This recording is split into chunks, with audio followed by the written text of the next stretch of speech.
kemudian langsung diasingkan. Ya karena ini memalukan kerajaan. Ini kan bukan perang, Ril. Ini kan bukan perang. Kalau ada yang bilang perang bubat, aku nggak sepakat ini perang bubat. Ini pengkhianatan bubat kalau menurut aku. Selemah itukah yang Wuruk sehingga dia nggak tahu di alun-alun bubat istana dia, di sebelah utara istana dia, Gajah Mada sudah membuat aksi ini. Atau malah berpikir mungkin dia tahu. Mana yang lebih masuk logika?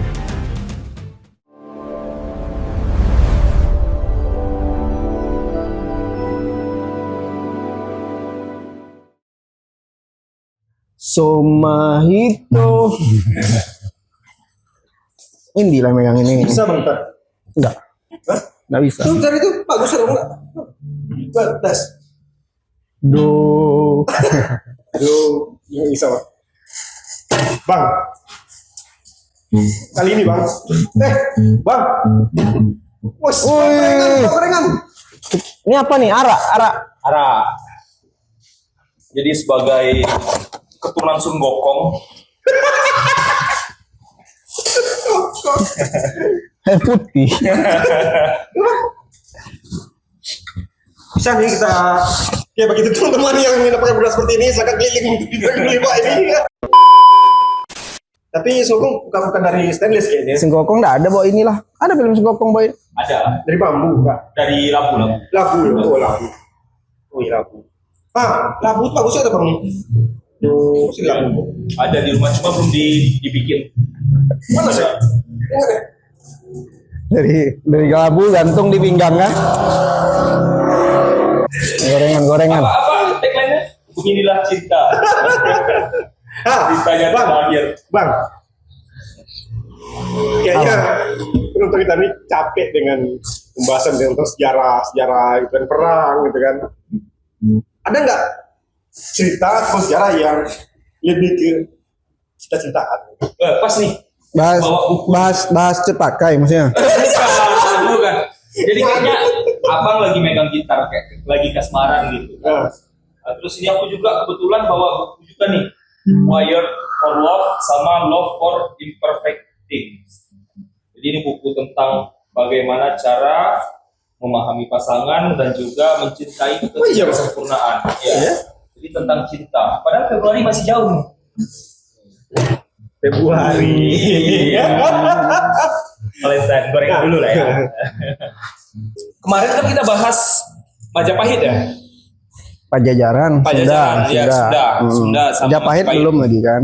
Nah, itu aja kisah cintanya Dyah Pitaloka sama Hayam Wuruk. Itu bisa kita bilang Emang ada cinta nggak? Ada cintanya? Ya kan gara-gara cinta. Iya. Jadi kayak dendam kan, yang dibayarkan dengan darah gitu cintanya. Itu cukup tragis juga Rio. Jadi nggak kalah tragis dibandingkan kisah Romeo dan Juliet. Kisah cinta yang Wuruk dengan Dyah Pitaloka ya. Ya. Kalau cerita-cerita yang konvensional lah ya, yang mungkin di YouTube dan sebagainya juga. Ini kan ceritanya Hayam Wuruk melihat lukisannya Dyah Pitaloka. Lukisan? Ya. Iya. Ya zaman itu kan masa foto Ya mana tahu ada Facebook. atau gitu nengok kan. Instagram Dyah Pitaloka itu Dyah Pitaloka yang sekarang. Oh, dulu kan memang nggak ada foto kamera nggak ada gitu ya. Iya, Hayam Wuruk Raja Majapahit yang bernama Hayam Wuruk itu melihat lukisan Dyah Pitaloka nih, kemudian Enggak, tunggu dulu. Gimana ceritanya dia bisa itu bang ngelihat lukisan Pitaloka? Kan nggak mungkin ya seorang putri raja lukisannya beredar di pasaran gitu.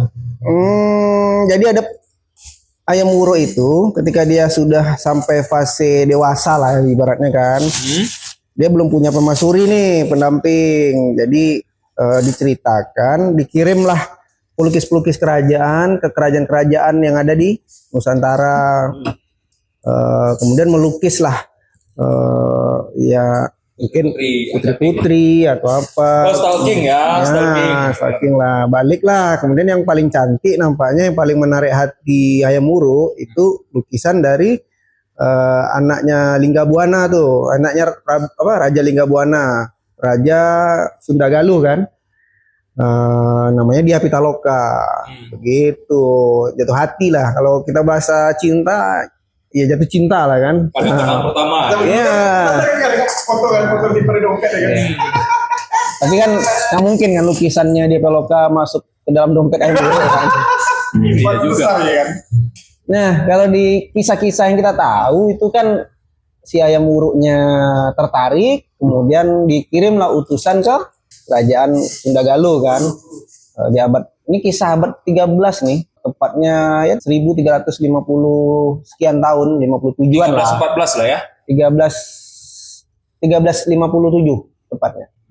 Nah, dilamarlah dia Pitaloka nih oleh ayam muru, dikirimlah utusan nih ke kerajaan Sunda Galuh. Nah, bentar, jadi berarti Raja Majapahit masih muda nih ya, masih muda ya. iya kan ayam muru ini kan anaknya Ratu Tribuana Tunggadewi. Raja ketiga Majapahit ya kan, Raja Majapahit itu Raden Sanjaya pendiri. Kemudian ada Raden Jayanegara, raja kedua tuh. Nah, kemudian karena Raden Jayanegara meninggal, digantikan oleh Tribuana Tunggadewi gitu, adiknya Raden Wijaya. Tapi beda ibu dia. Nah, anak dari Digantikan oleh Hayam Wuruk gitu. Jadi Hayam Wuruk ini raja keberapa ya? Keempat ya. Ya dia naik jadi raja. Ya namanya masih muda, raja lagi kan. Otomatis dia mau cari yang terbaik, ya yang cantik. Bukan ngasal lah nyari. Iya, itulah. Bahas itu aja kita. Boleh. Ini bahasnya dalam sisi mana nih? Sisi sejarah yang sering ditampilkan. Oh, ya kalau dalam sisi cinta, simpelnya gini loh. Dia melihat fotonya dia Pitaloka, jatuh cinta, dikirimnya utusan ke kerajaan Sunda. Kemudian lamaran ini diterima. Diantarlah dia Pitaloka ini oleh ayahnya Raja Linggabuana nih, Raja Sunda ya, diantar ke Majapahit untuk pernikahan. Oh berarti langsung nikah ya? Iya maksudnya Diantar. ya kan pasti ada proses lah ya. Okay. Intinya lamaran dia ayam muruk diterima nih. Tapi kan dia raja, nggak mungkin dia nikah ke sana ya. Emang pada prinsip apa budayanya emang pernikahan itu balik lagi. Sebenarnya kalau kita lihat pernikahan yang lain kayak Dara Jingga itu kan hanya putri yang dikirim. Tapi ini Raja Linggawarma ini kayaknya memang cinta sekali dengan anak gadisnya ini. Dengan dia Pitaloka ini sampai Linggabuana ini langsung mengantarkan langsung rombongan pernikahan nih ke Majapahit. Nah sampai di Majapahit tepatnya di alun-alun Bubat, Gajah Mada nggak terima karena kan Gajah Mada ketika dia diangkat menjadi Patih Mangkubumi oleh Ratu Tribuana Tunggadewi, itu kan dia mengucapkan sumpah palapa itu. Bahwa dia tidak akan palapa itu kan artinya menikmati kenikmatan dunia, makanan enak, nikah gitulah kan.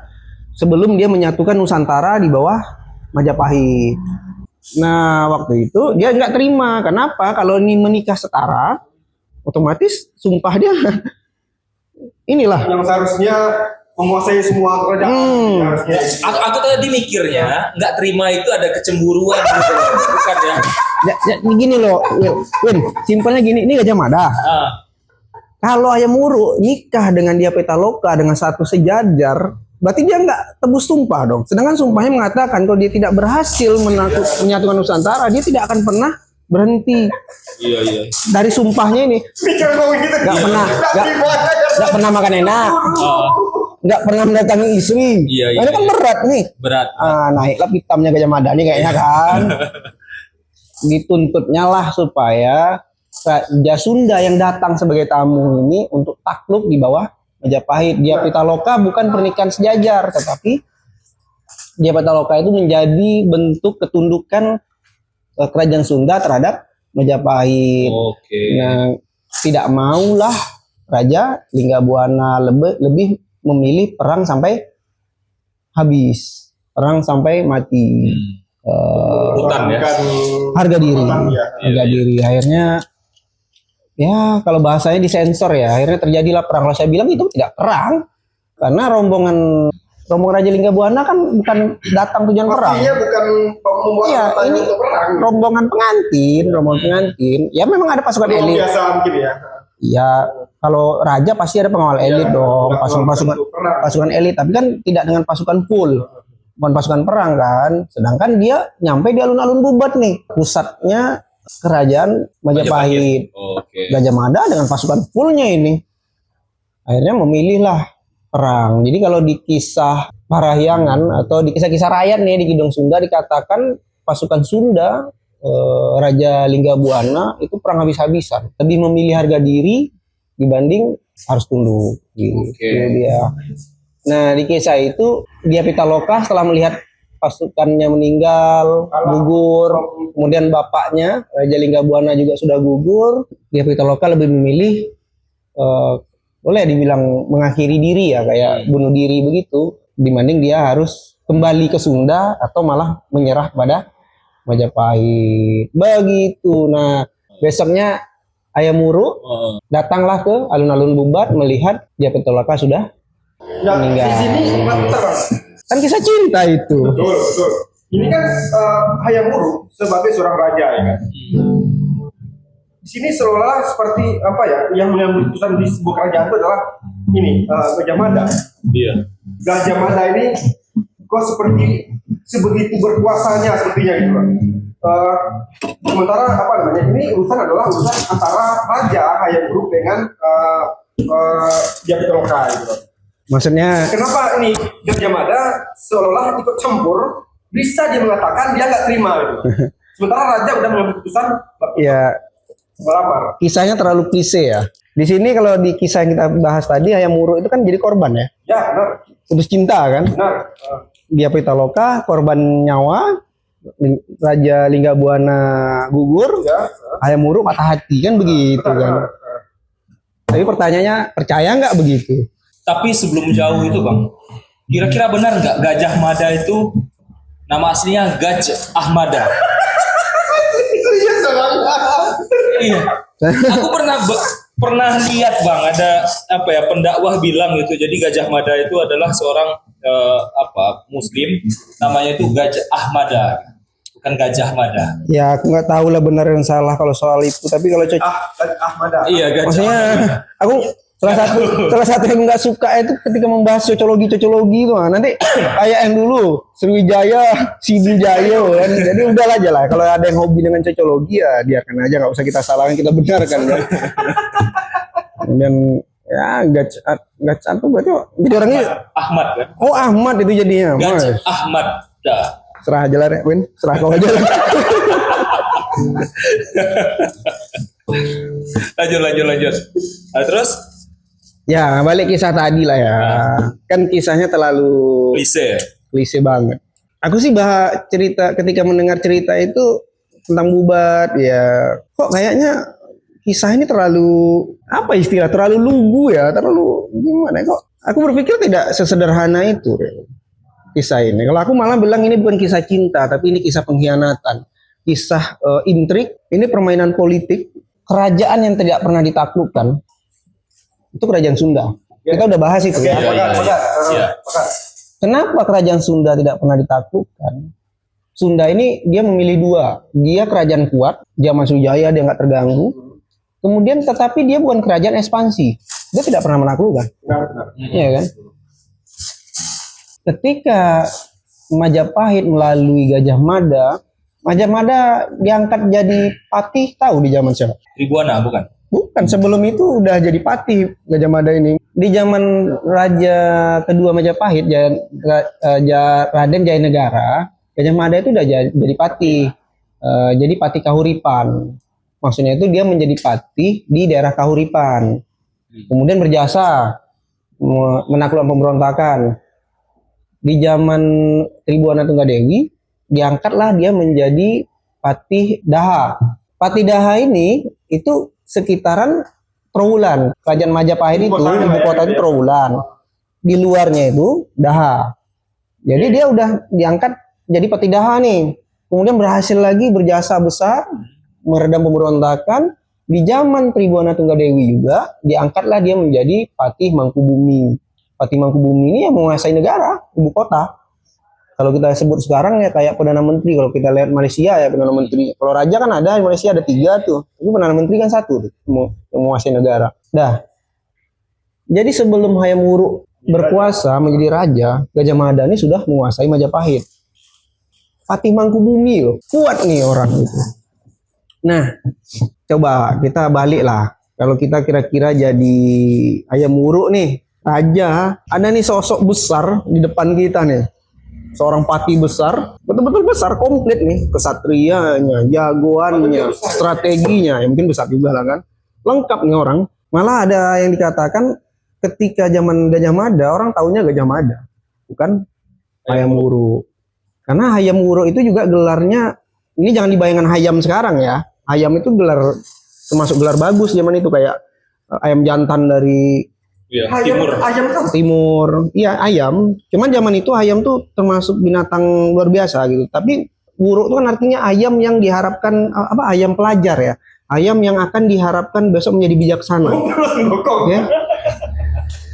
Nah, coba rasakan posisi Hayam Wuruk di zaman itu. Karena begini menurut Bang. Dengan pemikiran aku yang singkat dan cukup kurang luas gitu ya. Karena aku pikir seorang raja, di tangan dialah semua keputusan gitu diambil. Dan dimanapun orang di sekitar dia maupun jabatan apapun jabatannya, tapi ketika raja telah memutuskan itu keputusan dia gitu kan, tidak ada yang bisa mengganggu gitu. Anda kira seperti itu Bang? Atau sebaliknya, ini raja atau sebagai boneka nih sebenarnya ini. Simbol gitu. Simbol. Jadi ini antara, ya kalau kita zaman sekarang bisa coba menganalisa itu ya, karena kan Majapahit mengeluarkan kitab Negara Kertagama itu tidak ada menceritakan Bubat. Padahal Bubat itu titik di mana hancurnya eksistensi Gajah Mada loh. Gajah Mada itu berakhirnya di Bubat. Tapi kok kisah sebesar itu, seorang raja dari kerajaan tetangga yang besar meninggal, putrinya gugur. Tapi di kitab Kertagama tidak ada. Ya, kan? Aib kan? Ya bisa kena aib, tapi beginilah simpelnya loh, Real. Kita tadi bilang, kalau saya bilang ini sebuah intrik. Hayam Wuruk tahu Sumpah Palapa. Pasti dong. Kok dia ngelamar Dia Pitaloka? Ketika pernikahan ini terjadi, maka Sumpah Palapa tidak akan pernah terwujud. Walaupun sampai akhir Sumpah Palapa nggak pernah terwujud ya. Beda dia kalau menikahi putri-putri dari kerajaan yang sudah takluk ya oleh Majapahit. Aman itu. Sekarang dilamarnya Dia Pitaloka. Apa maksud Hayam Wuruk? Disinilah permainannya itu, Real. Ya karena Raja Waruman berpikir, wah ini yang lamar Hayam Wuruk nih. Percayalah dia, datanglah. Ya raja dengan raja gitu kan. Satu posisi Gajah Mada pasti tidak terima. Karena kalau pernikahan ini terjadi, seperti saya bilang tadi, janjinya pasti batal. Sumpah malah ya. Iya, sumpahnya pasti batal. Pertanyaan Wak Ariel tadi tuh harus dijawab itu. Selemah itukah Hayam Wuruk sehingga tidak tahu bahwa Gajah Mada membuat aksi? Mungkin. Selemah itukah Hayam Wuruk sehingga dia nggak tahu di alun-alun Bubat istana dia, di sebelah utara istana dia, jauh itu lokasinya. Gajah Mada sudah membuat aksi nih. Atau malah berpikir mungkin dia tahu. Mana yang lebih masuk logika? Balik tadi juga yang bilang gitu. Kita memang karena gini loh, Hayam Wuruk ini bukan orang yang muncul di zaman dan ketika dia menjadi raja gitu kan. Tetapi kan dia dari kecil sudah ada di situ sebenarnya itu.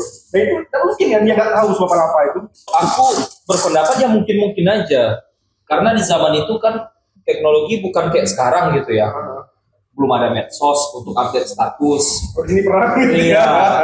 Guys, kan Ya kan alun-alun Bubat itu bukannya jauh gitu. Ya kalau misalkan abang ceritakan dengan apa ya, dengan teori kan konspirasi ya, bahasanya itu kan konspirasi gitu ya. Ya make sense sih, masuk akal juga. Sekarang gini loh, Raja Besar Linggabuana ini kalau mau datang masa sembunyi-sembunyi? Iya sih. Sebelum datang pasti utusan sudah duluan datang. Iya. Iya. Ini kedatangan seorang raja besar ke negara besar lainnya loh. Pasti ada protokoler lah gitu kan. Nggak mungkin. Ya udah kita berangkat sore ini. Nah, dan pernah aku baca juga bang, sempat di awal itu kan sebenarnya gini, ketika Majapahit meminta agar Raja Sunda ini mengantar anaknya ke kerajaan Majapahit, itu sempat jadi ketegangan itulah gitu loh. Karena menurut budaya yang ada saat itu, acara pernikahan dilakukan di Sunda sebenarnya gitu. Tetapi karena desakan dari Majapahit, akhirnya Raja Sunda ini bersedia mengantarkan anaknya ke Majapahit. Berarti kan setelah itu kan hal itu tuh udah diatur antara dua kerajaan begitu loh, Pak. Ya kan konspirasi. Konspirasi. Jadi kalau saya sih dibanding kisah klise yang di awal tadi, kisah miskom gitu kan. Iya, miskom.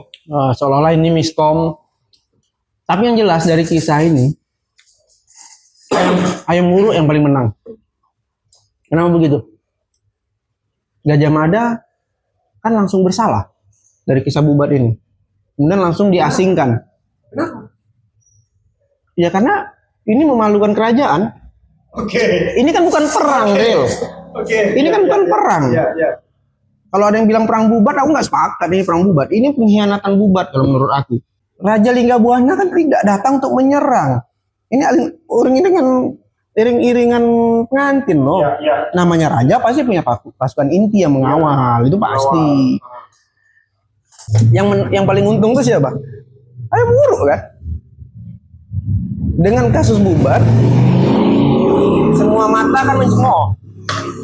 Iya kan? Apa yang terjadi? Kalau dibilang, oh Gajah Mada overpower, sangat berkuasa, Hayam Wuruk tidak. Lah buktinya setelah kasus Bubat, Hayam Wuruk bisa mengasingkan Gajah Mada langsung. Ya memang tidak dibunuh, walaupun dia udah divonis bersalah. Kisah Bubat itu Majapahit mengakui kesalahannya. Melalui apa? Yang dihukum itu Gajah Mada. Diasingkan nih seorang kesatria, seorang panglima perang, Patih Mangkubumi diasingkan ke Madakaripura.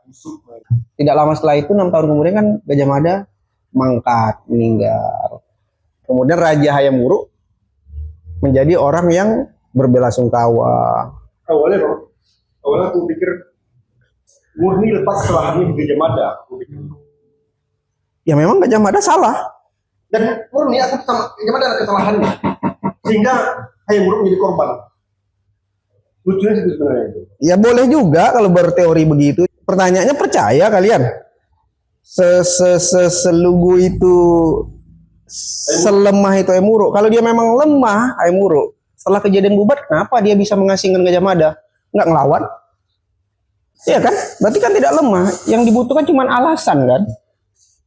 Dan Hayam Wuruk kalau nggak salah satu raja yang paling sukses Majapahit ya. Ya dia membangun Majapahit dan tidak ada ekspansi lagi.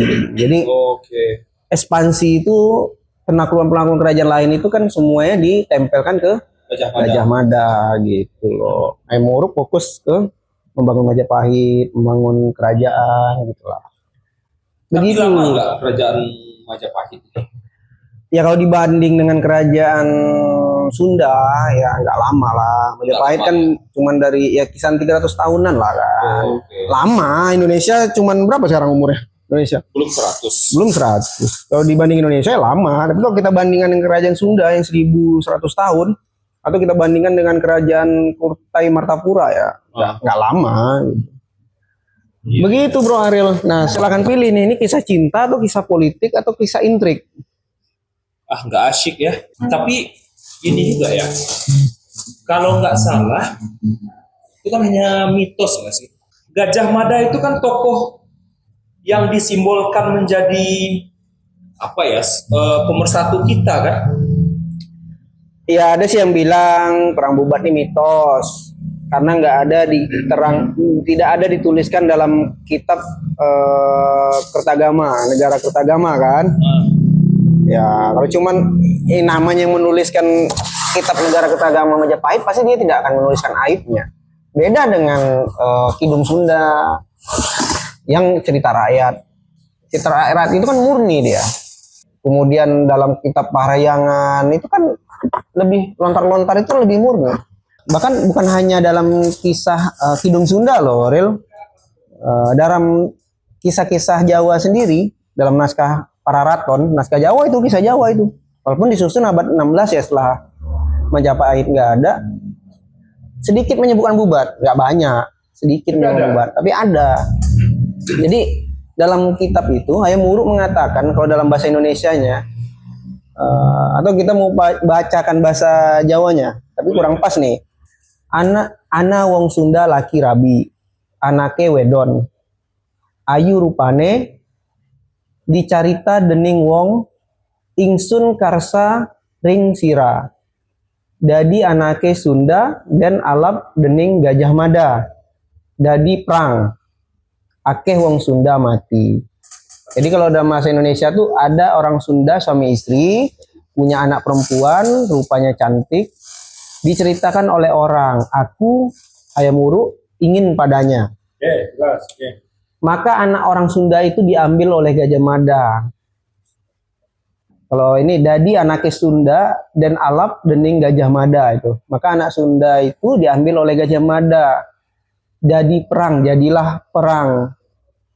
Akeh wong Sunda mati. Banyak orang Sunda mati. Tapi kalau ini Bang, kalau dari bahasa yang kayak gitu kan si Hayam Wuruknya bercerita gini. Kalau yang kutangkap gini ya, dia menceritakan atau mengklarifikasi lah ya isu-isu tentang perang Bubat atau pembantaian Bubat tadi. Terus si Hayam Wuruk bilang, ya Gajah Mada. iya, maksudnya kalau dari bahasa itu kan dia nggak tahu menau nih ada apa. Iya, ada, gitu. makanya kan kisah klise yang di awal, dia jatuh cinta sama dia Pitaloka, dilamarnya dia Pitaloka, lamarannya diterima, kemudian dia Pitaloka diantarkanlah oleh bapaknya Raja Lingga Buana ke Majapahit, kemudian sampai di Majapahit Gajah Mada melakukan dosa. Ya, diperanginya nih sampai dia Pitaloka meninggal nih, gugur bunuh diri kan. Dan di sini Hayam Wuruk mengatakan seolah-olah dia nggak tahu apa-apa. Kan begitu nih. Iya. Makanya kan ketika tadi kawan-kawan ada yang bilang kan, wah kisah cinta Hayam Wuruk dengan dia Pitaloka aja gitu. Ya udah kita di awal ceritakan itu kan. Cuman kayaknya terlalu klise aja gitu loh. Berarti nggak kisah cinta ya? Layak cinta. Nggak layaknya kisah cinta. Nah, kemudian kalau ini pun ada yang mengatakan, oh ini kan mitos lah. Toh buktinya setelah abad ketiga tahun 1357 itu tidak ada satupun cerita, tidak ada pun satupun catatan hubungan diplomatik antara Sunda dengan Majapahit. Dua kerajaan ini paling berdekatan, tidak ada hubungan pernikahan. Bahkan itu ada dirasakan sampai sekarang loh. Sunda, Jawa tidak boleh menikah. Mitosnya bisa begini, bisa tidak ini, bisa itu. Duka Bubat itu, duka Bubat itu sampai dirasakan sampai sekarang loh. Walaupun sekarang udah mulai memudar ya. Iya benar. Cuman apa? Ya terjawab sudah gitu kan. Ketika pernah saya ngobrol sama teman-teman yang Sunda, dan mereka tidak mau memang dibicarakan Jawa. Aku juga sempat berpikir kan ini kenapa? Ada apa? Gitu kan. Ternyata ditelusuri lagi di. Padahal mereka sendiri nggak tahu tuh kadang cerita Bubat ini. Cuman duka itu udah turun temurun kan? Turun temurun. Gitu. Bukannya gara-gara stereotip dari apa ya, dari Belanda gitu ya? Ya Belanda masuk abad keberapa, Win? Ini kisah. Enggak, maksudnya kayak yang dibilang Ariel tadi, Sunda nggak mau mengaku Jawa itu jangan-jangan karena stereotip. Kalau aku sih masih mencoba berpikiran positif ya terhadap Gajah Mada tadi. Ya mungkin kalau sekarang gini loh, Belanda itu tidak mungkin menunggangi sebuah isu untuk memecah itu kecuali isu itu sudah ada dasarnya. Iya, tapi gini Bang, aku rasa Muhammad Yamin tidak segegabah itu untuk menjadikan Gajah Mada dan Sumpah Palapanya sebagai simbol pemersatu, bahkan membuat patung Gajah Mada itu dari rupa dia sendiri gitu. Jadi kalau misalkan Gajah Mada adalah tokoh yang cukup kontroversi seperti itu ya, barangkali kenapa Yamin tidak menggunakan tokoh lain? Kenapa harus Gajah Mada? Ya begini loh, satu-satunya tokoh yang ingin mempersatukan Nusantara di bawah satu Panji, ya? imperium. Panji itu hanya Gajah Mada. Memang Gajah Mada aja. Iya. Sriwijaya kerajaan besar tapi tidak pernah berambisi ingin menyatukan semuanya di dalam satu Panji. Ya kan? Sunda kerajaan yang sangat tua, bahkan sangat kuat, malah tidak pernah ekspansi gitu loh. Jadi ketika ingin menjadikan Indonesia bersatu di bawah satu negara kesatuan Indonesia, yang paling cocok ya Gajah Mada, Sumpah Palapa. Karena Gajah Mada ini memang kalau kita bicara Bubat, dia punya cacat di Bubat. Tetapi kalau cerita yang lain soal ambisi, soal cita-cita, soal kesatriaan, soal ketangguhan, kan dia punya semua. Ya kan? Walaupun ambisinya sendiri yang akhirnya menghancurkannya gitu loh. Tapi orang kan mengambil kisah potongannya dulu nih Muhammad Yamin nih. Waktu itu kan orang mungkin banyak yang nggak tahu Bubat. Orang Nusantara secara keseluruhan kan belum tahu Bubat ya. Kemudian ketika kita bercerita kerajaan yang cukup besar dan ambisius ingin mempersatukan Nusantara, kerajaan besar itu bukan hanya Majapahit ya. Kalau saya bilang lebih besar kerajaan Pasundan. Secara umur, secara kestabilan ekonomi, secara gejolak politik. Kalau Majapahit gejolak politiknya cukup ekstrim tuh, cukup Berdarah, ya? cukup berdarah. Jaya Negara, raja kedua meninggal, ya kan? Iya. Ya, tetapi kan kalau membawa semangat kerajaan Pasundan untuk meresatukan Indonesia kan nggak cocok. Pasundan kan negara yang nggak expand, Itu ya, adem stabil, ya. kan. Ya, terlalu Nah, stabil. kalau Sriwijaya kan lebih fokus ke Selat Malaka, Jalur dia aja kan. jalur perdagangan dia Dia aja gitu loh. Yang paling cocok itu ya Majapahit karena dia expand ke Sumatera, ya kan?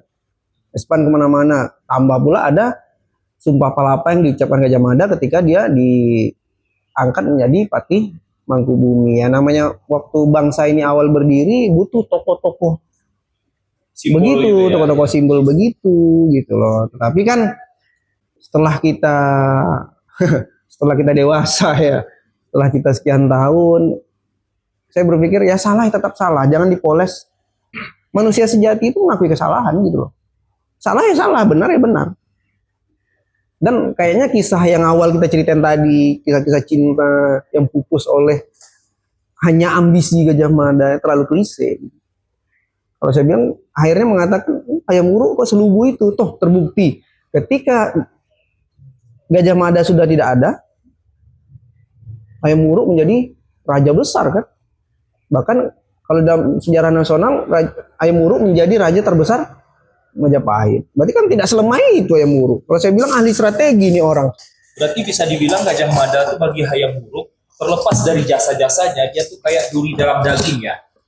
Ya, aku nggak tahu lah kalau mengatakan Gajah Mada duri dalam daging. Aku cuma mengatakan aku nggak percaya aksi yang dilakukan Gajah Mada di Bubat itu Hayam Wuruk nggak tahu apa-apa. Oke.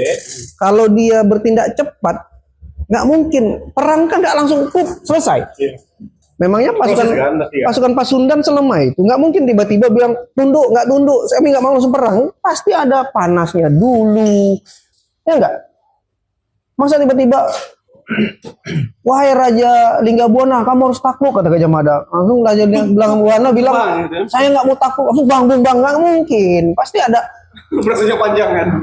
Nah, mana ya Wuruk? Pas perang juga nggak mungkin langsung kalah. Ini kan pasukan. Ya, walaupun kalah di jumlah ya, ini kan Raja Linggabuana pergi ke pusat kerajaan orang, nggak mungkin langsung kalah. Ini bukan kerajaan kecil loh, kerajaan Pasundan yang tidak pernah takluk, pasukan pengawal rajanya pasti nggak main-main nih, pasukan khusus nih. Kalau kita sekarang pas pampres kan yang paling top tier pasti jadi pas pampres ini, nggak mungkin itu langsung kalah. Lah setelah semua berakhir, baru Hayam Wuruk nyampe. Kemana? Lagi healing kemana? Gitu. Besoknya kan. Lagi healing kemana? Bayangkan tuh luar biasanya Raja Linggabuana, raja besar loh. Dulu Tarumanegara terpecah menjadi dua, Galuh, Sunda. Yang kemudian mempersatukan lagi itu kan Raja Linggabuana. Bukannya Sri Baduga. Sri Baduga tuh setelah Raja Linggabuana meninggal di Bubat, akhirnya anaknya memimpin, tapi kemudian kekuasaan dipecah dua lagi nih. Oh berarti sempat nyatu bentar, Satu bentar, bisa lagi. baru kemudian disatukan lagi oleh Sri Prabu Siliwangi Iya, kan. Prabu Siliwangi. Itu. Jadi Raja Linggabuana kan bukan raja kacangan ini. Mau lo datang ke Majapahit, bayangkan itu. Karena yang diantaranya bukan anak-anak sembarangan ini. Kalau saya bilang aku nggak tahu ya putri Raja Linggabuana ada berapa, nggak tahu. Tapi dia Pitaloka ini, aku yakin ini anak kesayangan ini. Sampai dia mengantarkan loh.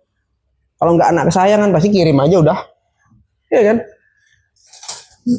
Tapi bicara soal kehormatan, dia Pitaloka keren.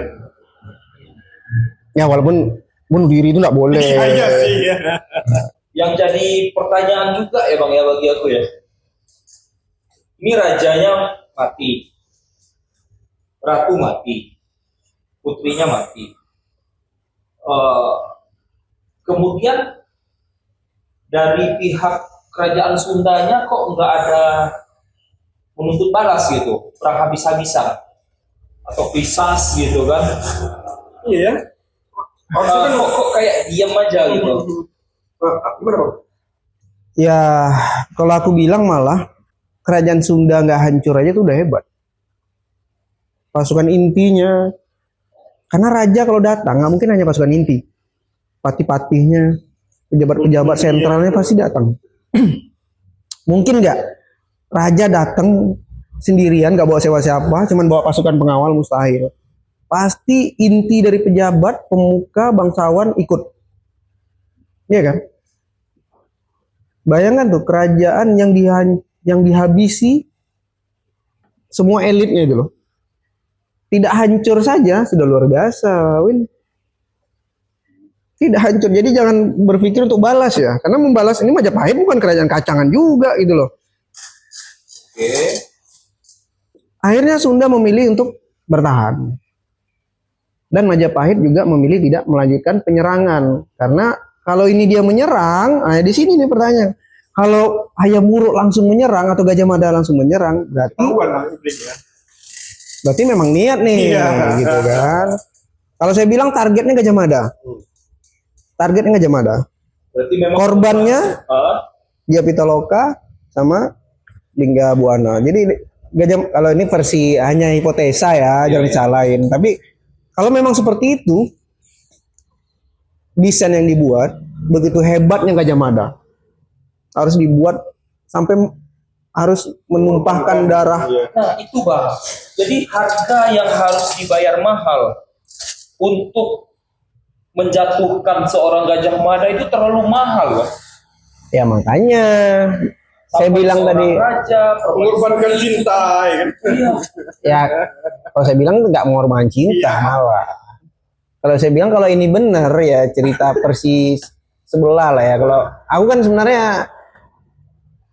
agak sedih ya ketika seorang putri raja dia Pitaloka yang katanya cantik sekali harus menjadi korban tragedi ini. Makanya sudut pandang aku ini nggak cinta gitu loh. Ini intrik gitu, hanya untuk target Gajah Mada. Nah terbukti setelah itu Hayam Wuruk tidak melakukan ekspansi sedikit pun. Seberharga itukah, sehebat itukah Gajah Mada? Iya. Iya. Sangat luar biasa Gajah Mada. Dibutuhkan sebuah drama ya, sebuah Drama. Karena setelah itu kan tidak ada lagi, dan antara Majapahit dan Sunda tidak ada hubungan diplomasi, tidak ada hubungan pernikahan, tidak Sama ada sekali. sama sekali. Ya agak apa ya, agak tragis ya. Kisah Ken Arok Ken Dedes juga berdarah. Kisah Dyah Pitaloka sama Hayam Wuruk juga berdarah. Aduh, ini cinta apa benci sebenarnya ya? Cinta apa benci ya?